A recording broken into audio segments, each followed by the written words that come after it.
In the Islamic Republic of Iran, a lot of leisure activities are banned. But I wanted to know what really goes on there. So I turned to France 24's network of observers. They're regular people who live all over the world and who often alert us to news and send us photos. Over Skype, I started to chat with young observers in Iran. I asked them, what do you do for fun? And that's how I discovered Underground Iran. In this Iran, you can do all sorts of things. For example, dance to hip-hop. Except for some traditional sanctioned dances, most forms of dancing are forbidden in Iran. And yet the underground hip-hop scene is flourishing. To avoid getting into trouble, performers make sure to call what they do a sport, not a dance. Young men film their moves at home or outdoors, and then they share their videos on YouTube. Dance ballet. It might not be as hip, but ballet is pretty risky too. Classes do exist at gyms, again under the guise of sport. There's so much demand that teachers come all the way over from Ukraine. Performances have to be held in secret, by invitation only. Sing while female.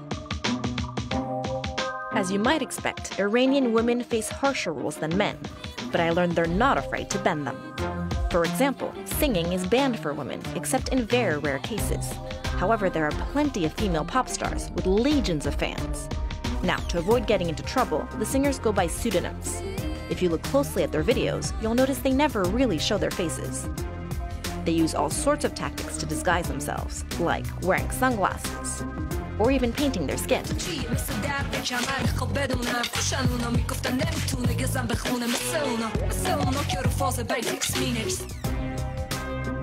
Flex your muscles.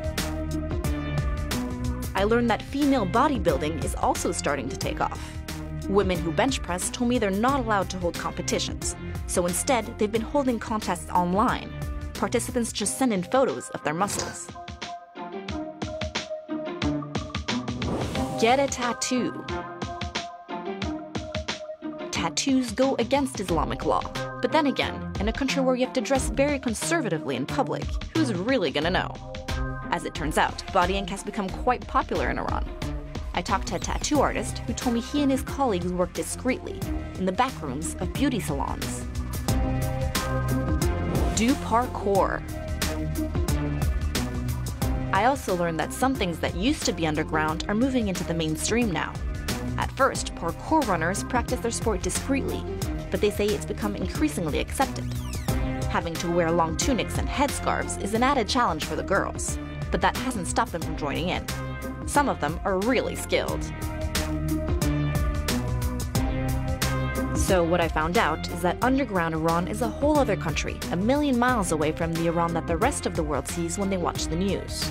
The authorities may try to enforce all sorts of rules, but our observers showed me that Iranian society is quietly and steadily pushing forward.